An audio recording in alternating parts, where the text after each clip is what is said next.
Okay, try this. Poinsettia, a small Mexican red plant popular at Christmas. Poinsettia.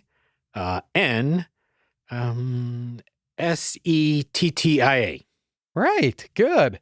How about Wenceslaw, saint and subject of the Christmas carol, Good King Wenceslaw? Ooh, that's a tough one.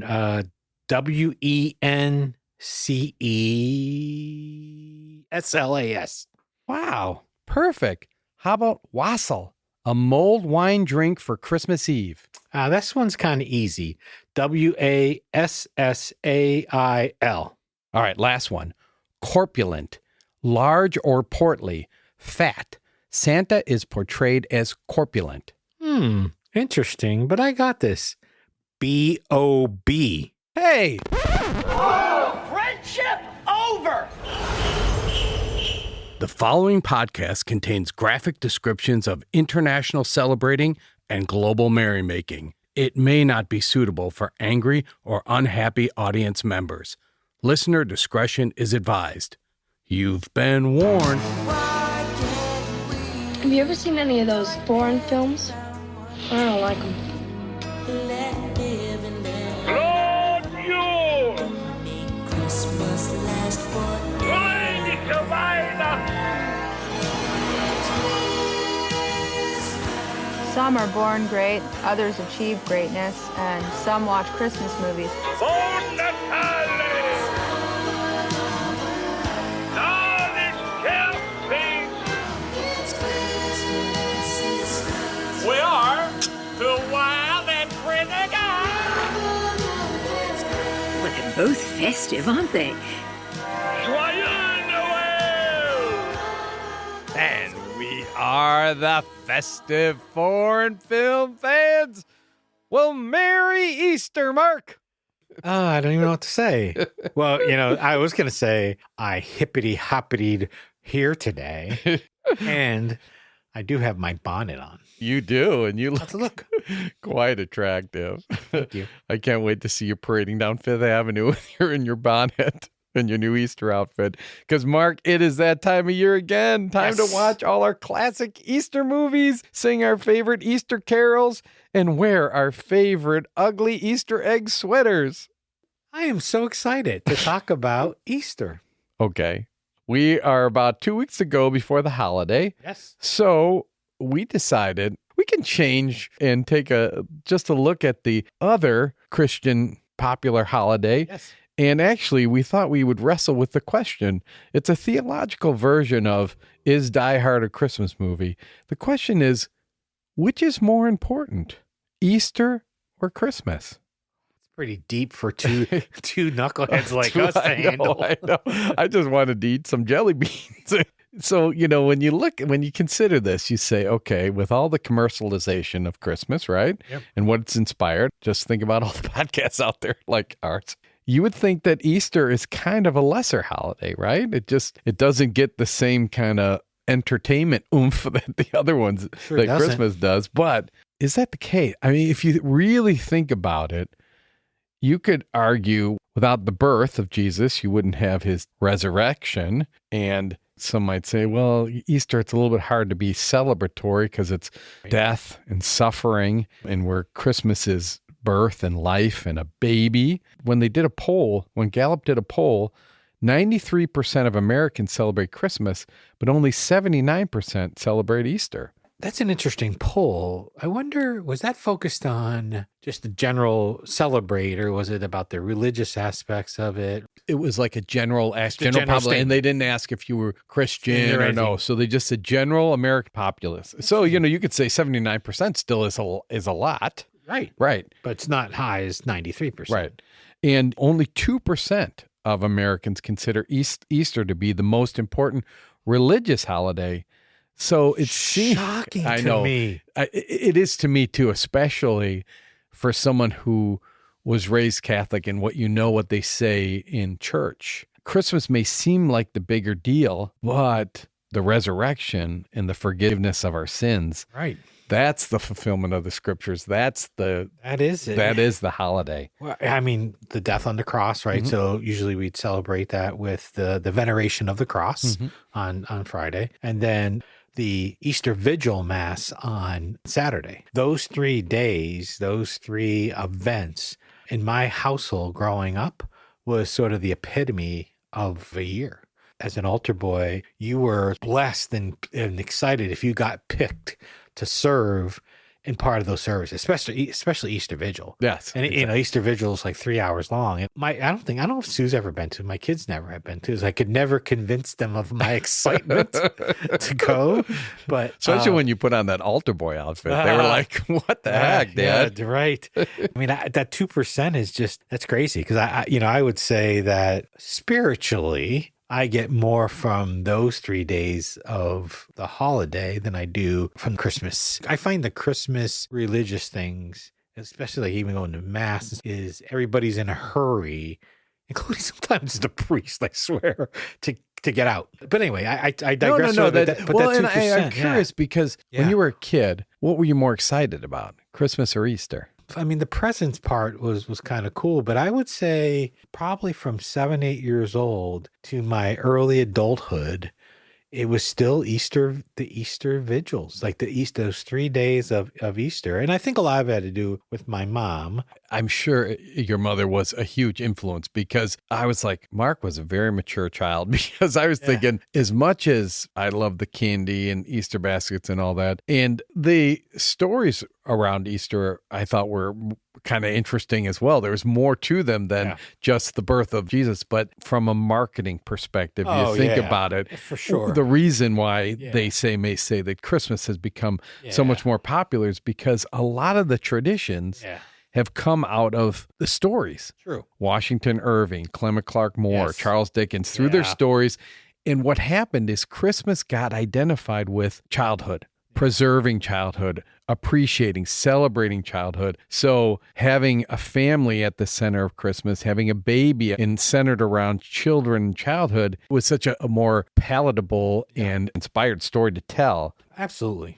But I know, as you are in the church, the message really is, it is Easter. Everybody loves Christmas and you celebrate Christmas, but Easter was a celebration of Christ's death and his rebirth and how he overcame death. And things culturally have changed a lot. I'll tell you, the advent of spring break and people tying spring break onto Easter. So a lot of people going away. I didn't know when I was a kid, I didn't know many people that went away for spring break. It was not a thing. And the other thing too is that, and I don't know how your family was, but on Good Friday, we had to stay in the house and we had to be quiet. And I remember the one time my parents had gone out and they come home and they found my brothers were playing cards on Good Friday and they threw a fit, gambling or playing cards on Good Friday. And all of those things have kind of eroded somewhat. Good Friday from noon to 3 was a time of reflection. If we weren't at church, right? 'Cause sometimes we were there for the veneration of the cross. But if we weren't there, then we would be in our rooms, supposedly sitting in our rooms quietly, but we'd go up and we'd wrestle. Good Friday, always in the past, you'd have it off work. Now, most companies will not. I mean, they let you take it off if you choose to take it off, but a lot of times people have to use PTO. Right. It's not a day off. That's right. You know how we have Christmas traditions? Sure. Are there Easter traditions that you as a family? I will say, I just want to be honest, because there are people out there who be saying, oh, wait a minute, Mark. Whoa. The last 2 Good Fridays, didn't I see you playing golf?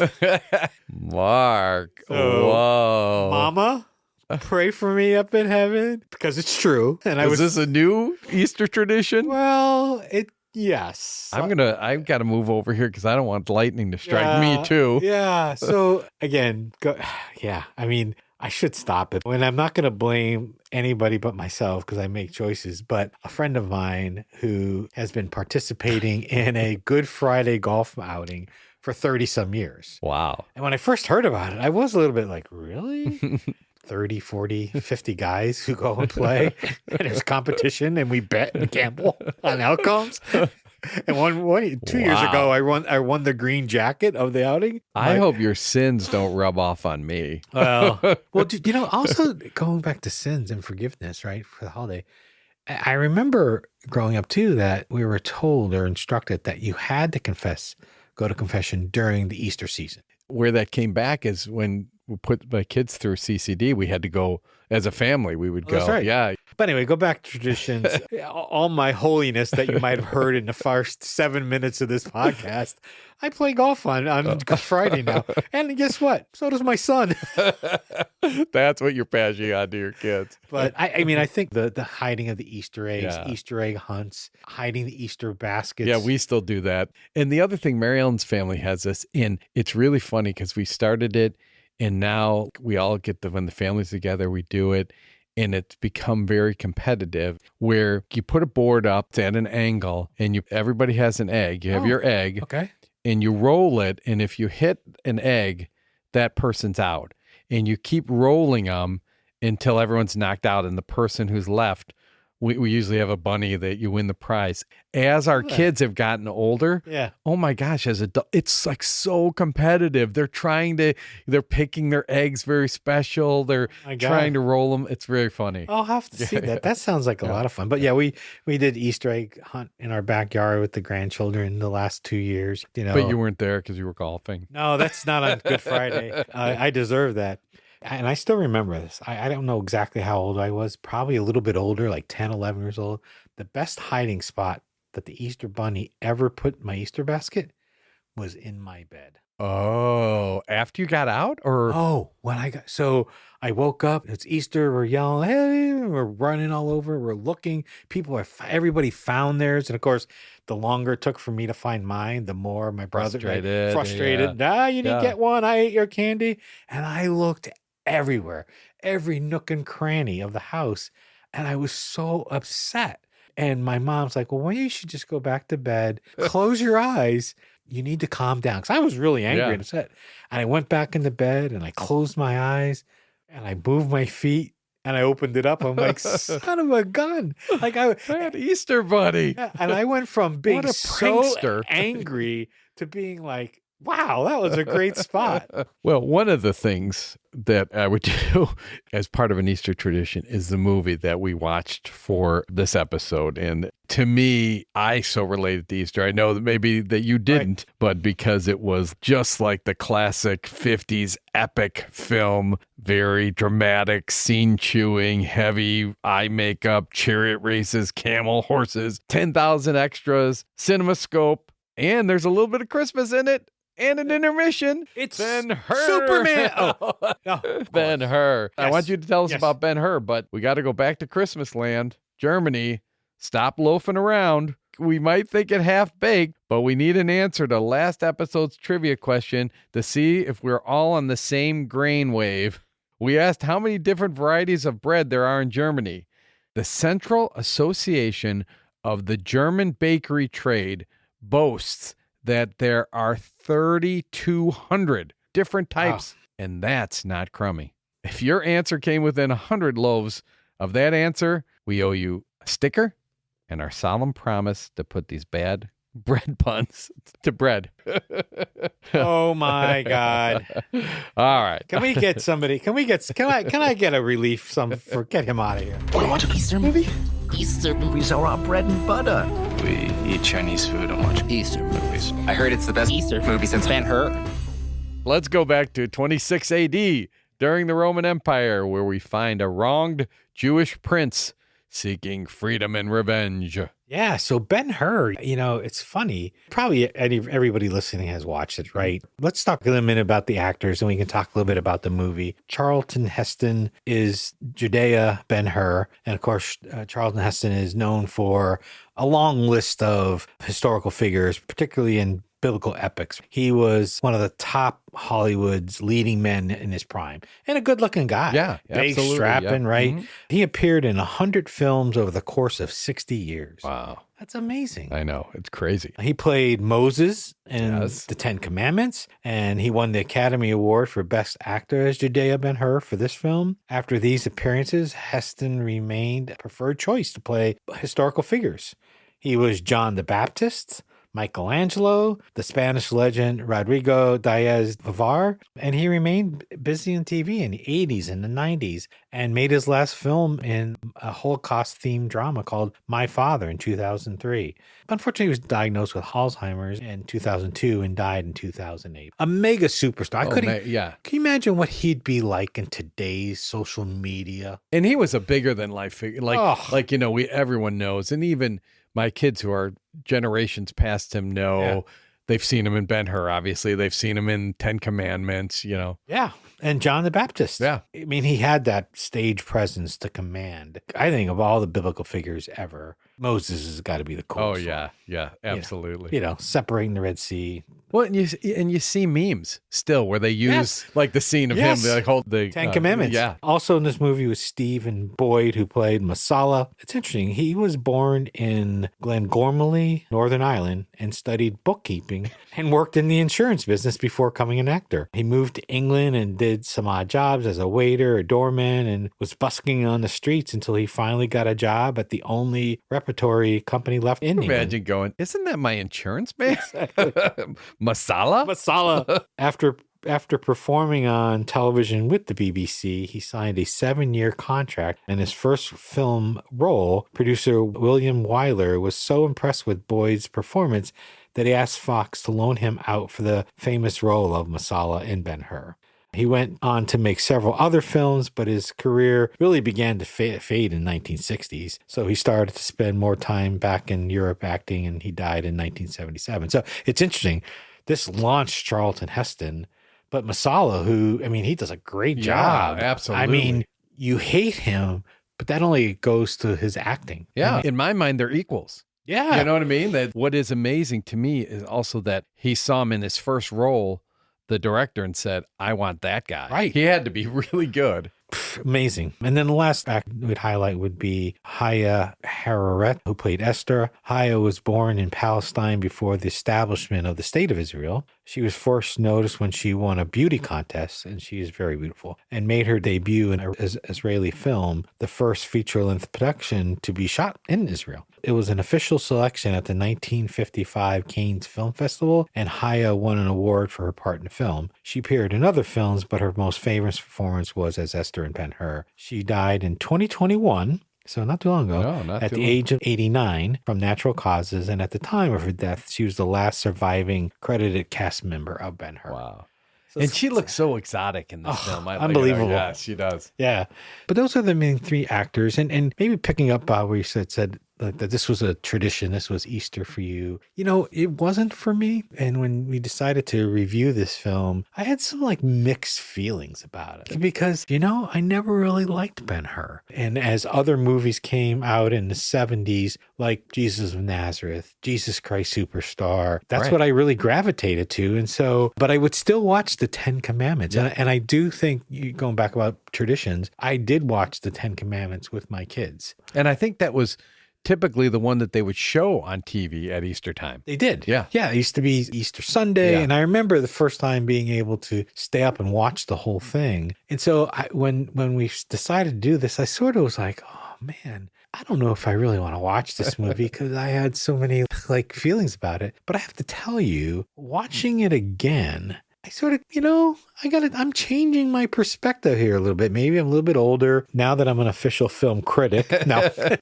there's a couple things that really struck me, right? Because again, I'm going to assume that most of you have watched the movie, but as you know, it ends up being Judea Ben Hur and Masala, who were best of friends, really end up on the opposite side of things. And in fact, Masala puts him into slavery. Mm-hmm. And it's a story about redemption, but there's so many things in it that I either had forgotten or maybe I had a different appreciation for, like that relationship, his perseverance, Ben Hur's love of his mother and sister. Yes. Another thing too that I thought when I watched it again was the interaction. So you said about Christmas, right? Mm-hmm. So one of the wise men who's in the film goes to the birth of Christ. Yep. That's how it starts. That's how it starts, right? It's the beginning. But I thought where Ben Hur interacts with Jesus, Jesus never speaks. Right.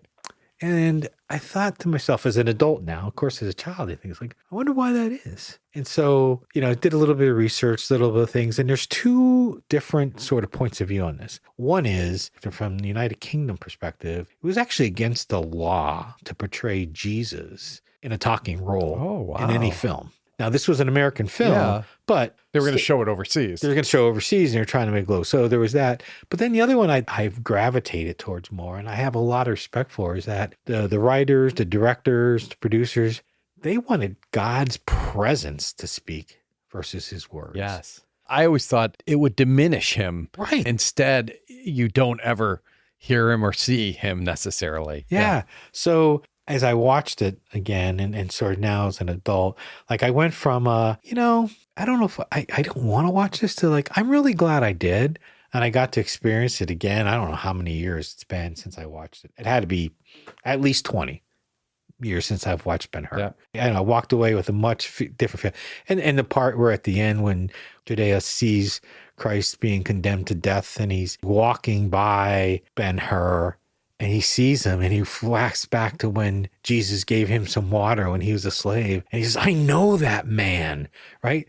That was an incredible, powerful moment of a movie I had forgotten about. So, but what does Ben Hur mean to you growing up and even as an adult now? The reason why I gravitated towards it, and I'll tell you, like you said, there are other movies that are very direct, The Robe, Jesus of Nazareth, that we could have watched. But when I think of like a lot of the Christmas movies that we watch, the story of Christmas isn't necessarily central to the story. It weighs in, and it's always interesting for us to see how they reflect the holiday. And sometimes it's positively, sometimes it's negatively, not the holiday, but what people are experiencing. I love how this story, Jesus has a strong presence in the movie, but is in very little, you know what I mean? It's a parallel story that keeps reflecting back and how at moments it's pivotal, and especially how it ends. And I always get emotional at the end. So I like that part of it, that there is an alternative story, how it affects the other part of it. But let me ask you this, as a younger Bob Baker, back decades ago, when you watched it, were you attracted to it because of that or because of the chariot races and maybe you saw some extra thighs, spaces of some women in there? Definitely the chariot race. I forgot the harem scene. I think it was more of the physical, the scene in the slave boat, that fight, and the chariot race. Of course, that's what stood out. It was more the action part of it. And I do think you do sense, even as a young person at the time, I don't know, it was 30 years after the movie had been made. When I was growing up, they weren't making those. We have 10,000 people in this film. Like kind of the same thing with the 10 Commandments when you see them, how they build the pyramids and stuff. It's that overwhelming epicness of it. Yeah. So even as a kid, I kind of was like, wow, this is amazing. Yeah. Even going back to another part of you said you brought up the part on the slave ship. I guess, again, rediscovering the movie, I got angry again with Ben Hur for saving the master. Yeah. Again, the other side story of Jesus and his teachings. Have you watched this in every year?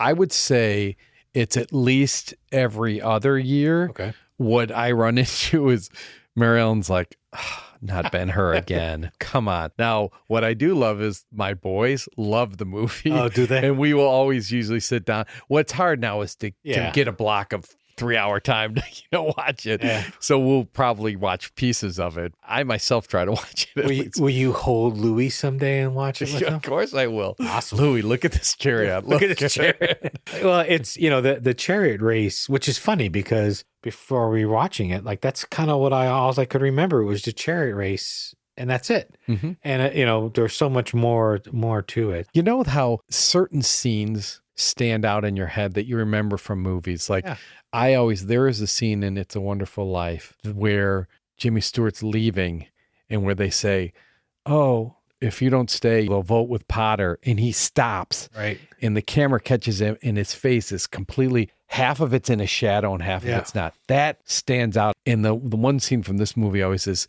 when Masala is crushed from the chariot, and then Ben Hur is standing up. It's like a shadow, Yes. just him standing in that doorway. Yes. That always sticks, like pivotal scene. Yeah, no, great movie. I mean, I would. So let me ask you. So, if we went through our questions, was this a festive film? Mark, I would say yes, in terms of at the end, the redemption of Jesus when he's crucified and the sisters and the mother are cured from the leprosy, and how Esther had been telling him about Jesus and how Jesus had turned Ben Hur's heart. I think it is festive. I think festive for Easter, for what Easter represents. Yeah, I couldn't agree more. And like I said, you've completely turned this around on me, and I agree it's festive. And I do have to ask my boys though if I ever watch this with them, because they're watching it this year. I mean, I know they have children they have to take care of, but I want 3 hours with you. that's right. Just blocked out. Let's block it out. How'd you? I mean, I'm gonna I told you, I've been saying, like, I really felt rejuvenated watching this again. That's totally how I feel. And what I think it does is it underscores the lessons of Jesus's teachings through what he goes through in terms of how the anger destroyed him, and then he comes back from it and learns from it. What I will say is kind of funny is I always thought how they portrayed the leprosy, they didn't look bad enough in my mind, especially as a kid. And as I got older, I'm like, oh, come on, it looks like a few warts. You know what I mean? Like, even though the place where they were looked terrible, I was just like, oh, you could have made the leprosy. Well, there's probably limited makeup like to what they have now. And I think they didn't want to make these actresses look horrible, but that's what I used to think. It's so funny. Well, I know the answers to these next questions. I know you're going to watch it in the future. I think I think I am going to see if the boys ever watch it. If they want to watch it, I'd love to watch it with them. And when I told Sue I was watching it, it's funny. Like, again, she was the 10 Commandment girl. And as I was growing up, I watched it pretty much straight through. That's the way you got to do it, Mark. Yeah, like I forget what she was doing that day, but I watched it from beginning to end. And when she came back downstairs, I was like, wow, I enjoyed it. She's like, you watched that whole time? Didn't you have chores to be doing? Haven't you seen that honeydew? But yeah, I'd like to see if she'd watch it with me again in the near future. It's a funny thing. There is a remake of it from, 5 years ago. I refuse to watch it. They remade it, and I won't watch it. I won't watch it either. It's interesting, right? So we always talk about how to say Merry Christmas in different languages.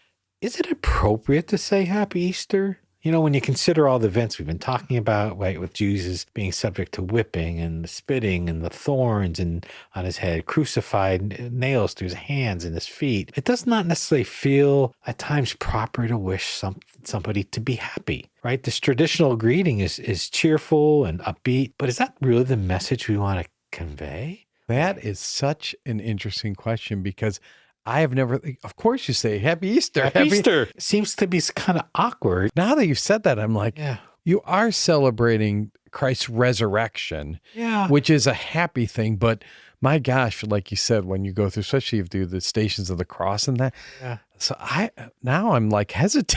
Well, talking to some religious resources, right, they say Happy Easter is acceptable because, again, I think if you believe in the truest faith of not just Catholics, but others, Christians, right, the resurrection of Jesus was sort of the completion. But anyway, but I think most religious people that we've talked to, I think Happy Easter is still said in church. I've heard the phrase Happy Resurrection Day, which is acknowledged that's the celebration of Christ's resurrections. Others say have a blessed Easter, as it invokes this. Now, I could see that. A Happy Resurrection Day sounds cumbersome. Right. Have a blessed Easter. I like that. And I do. I remember, and I still have said it to people, and I've heard people say it to me too, that on Easter Sunday, at the end of Mass or during the sign of peace, because I could sign of peace during Christmas, I'll turn around and say Merry Christmas. Merry Christmas, yeah. Right? Yeah. I've had people, when I went for the sign of peace, when I said Happy Easter, they've said to me, Christ is risen. Ah.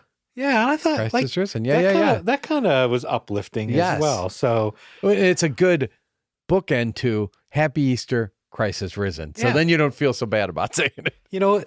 In lieu of our Christmas traditions, I thought we could share some Easter traditions from all over the world. Oh my God, that's exciting. Yeah. So let's talk about Greece. In Greece, the eggs are only dyed in shades of red to represent the blood of Jesus Christ.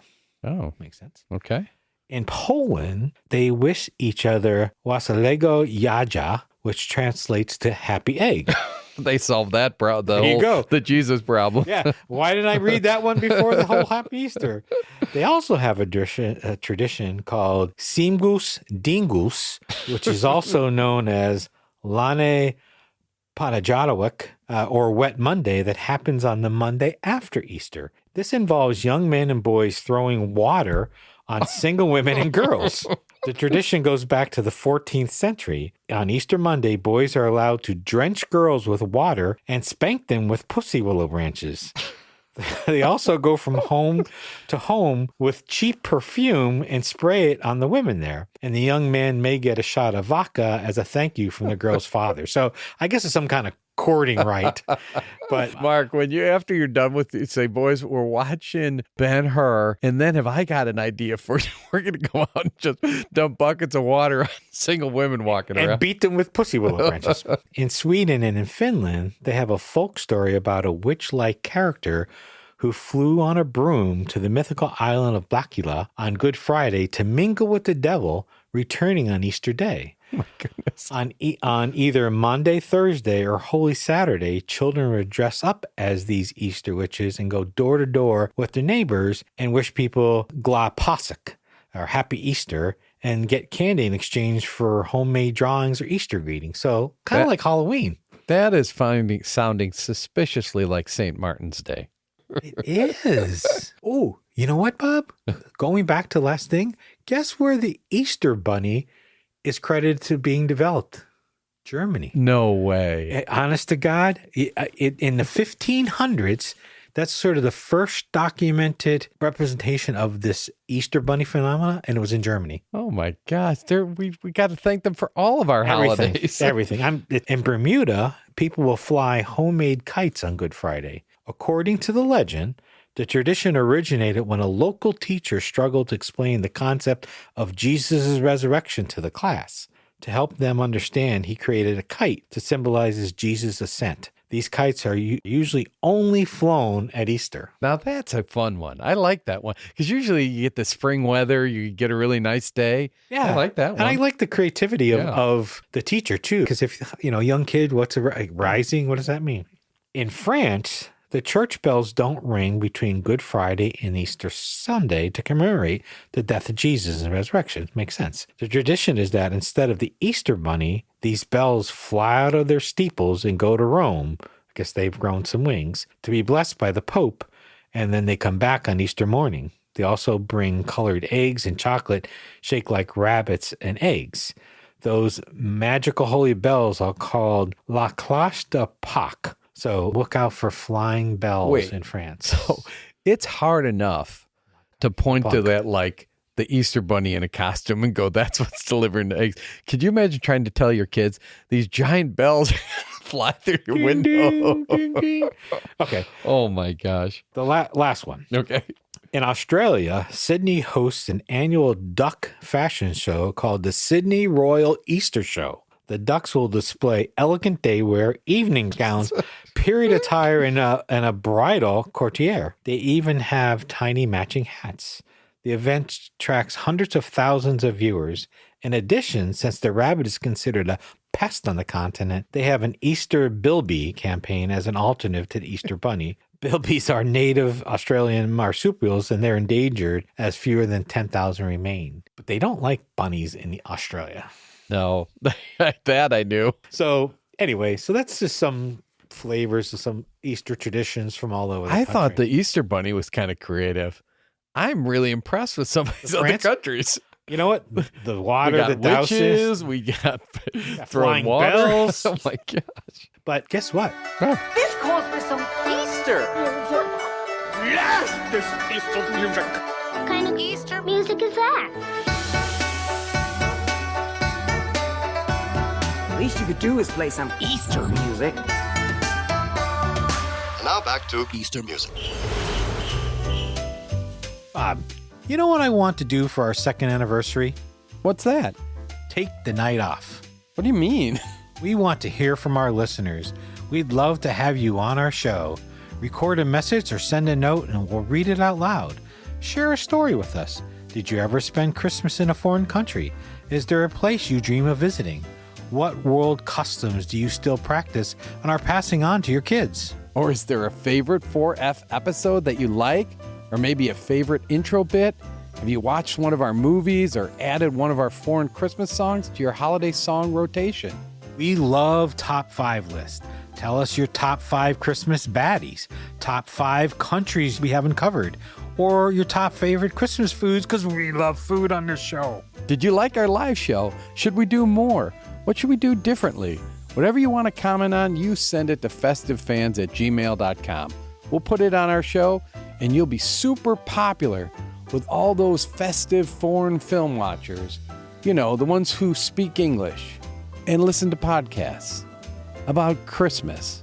Yeah, you'll just be popular with us. Yay! Send it in now. Our anniversary show is June 6th. If we use your feedback on the show, we will announce your name on the show and send you a special sticker set that includes our sponsors. Send it to festivefans@gmail.com. Really hard to find holiday music for Easter. There really isn't that. There's Peter Cottontail. We talked about Easter Parade. But, thankfully, we have a Dutch punk band called Heide Rosas, or the Heather Roses, that have helped us with a song tonight. Want to listen to it? Yes.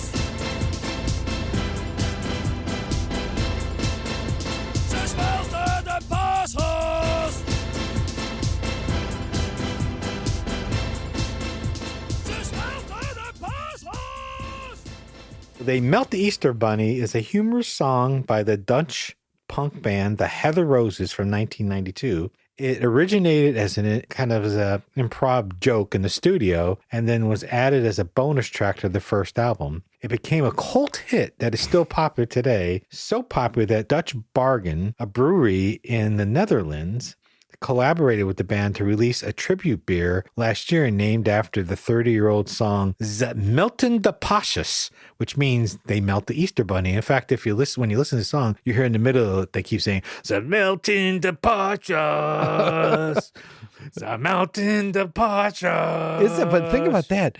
The song came out in 92 and they released a beer in tribute to it in 2022. Yeah. The people were still aware of the song. Well, that's crazy. Yeah. So it's an imperial stout with an actual chocolate Easter bunny in it. A melted bunny. A melted bunny. The song begins with a warning of the rough language ahead. It then tells a story of a young man who is naked in a sauna when he encounters the Easter bunny. Jeez. The Easter bunny makes inappropriate comments about his eggs and tries to show off his own eggs. So man gets angry and turns up the thermostat to melt the Easter bunny. The chorus repeats that the Easter bunny is melting. In the second verse, the man is getting food when the Easter bunny sneaks up behind him. The Easter bunny again tries to show the man his eggs, so he rips off the Easter bunny's scrotum, causing the eggs to fall to the ground. The man then throws the Easter bunny into the pot to be cooked. And that is the song. Come on, repeat after me. The melting the Pasjes. The melting the Pasjes. I'll come in when we get to the ripped off the scrotum part. You talked about, was it last show? Asked if I could hit a high note? Yeah. This might do it, Bob. Oh, my goodness. So let's talk about some trivia, though. There's Easter trivia? Absolutely. It's trivia. Trivia. We know you've been worried about whether you're still eligible to earn an Easter sticker, so no worries, right? Do you think we're some kind of monsters that we would take away your Melton de Pasjes treats to have some fascinating, fun facts about the holidays without letting you earn a sticker? Next thing you know, you'd be melting your Easter bunny to try to see your eggs. Mark, please. Oh, that's why I golf on Good Friday now, Bob. Well, just like Christmas, between all the colorful eggs and chocolate and yummy jelly beans, you might not know about Easter's unique traditions and unusual symbolism. We were going to quiz you about the chickens called Easter eggers that can lay blue, green, cream, olive, or pink eggs. Wow. Or we thought we could ask you about 2 Greek churches that shoot thousands of fireworks at each other every Easter, both claim victory, and then agree to settle the score next year. I love that one. That's great. We considered seeing what you would know about the world's largest Easter egg sculpture, which is in Alberta, Canada. For 5,000 pounds, it's 31 foot tall and 18 feet wide, and is made from 3,500 pieces of aluminum. Now, have you been there? You've seen everything, Mark. I have not been to Alberta, Canada. Or even testing to see if you knew that in most states in Germany, it is illegal to dance in public on Good Friday or the Holy Weekend. Good thing. That's one of the things I tend to do. Good thing I'm going to be there in July. Nope. We thought to inquire about a food that used to be associated with Easter. It was eaten in Germany for dinner along with a hard-boiled egg. It was popular because of it looked like someone praying. What was it? So this is a piece of food that was eaten with an egg. Food actually looked like someone was praying. If you know what this is, we promise to get your own autographed copy of the Smelten de Passus. We promise to melt your Easter bunny. Well, I thought, Bob, so earlier in the show, we were talking a little bit about someone saying, well, if Jesus didn't die on the cross, that birth of the baby would not be relevant. It's kind of hard. It's kind of deep and stuff. But there's also another philosopher, religious person, Timothy Keller. He's a Presbyterian minister. He's written a lot of inspirational books, but I like what he says about this. He means, to tie it together, Easter means that Christmas worked. Ah, I love that one. Me too. That's a t-shirt. That is, yeah. And so I'll end the show with that. It's much more upbeat. But thank you again for getting me to watch Ben Hur again and completely changing my point of view. I am a changed man. So my t-shirt I'll get for you will say, show me your Easter eggs.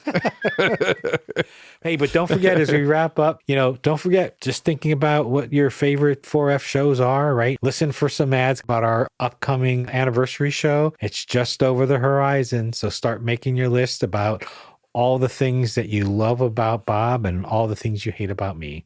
Oh. So with that, happy Easter, Bob. Happy Resurrection Day. Christ is risen. Actually, we're done. Done.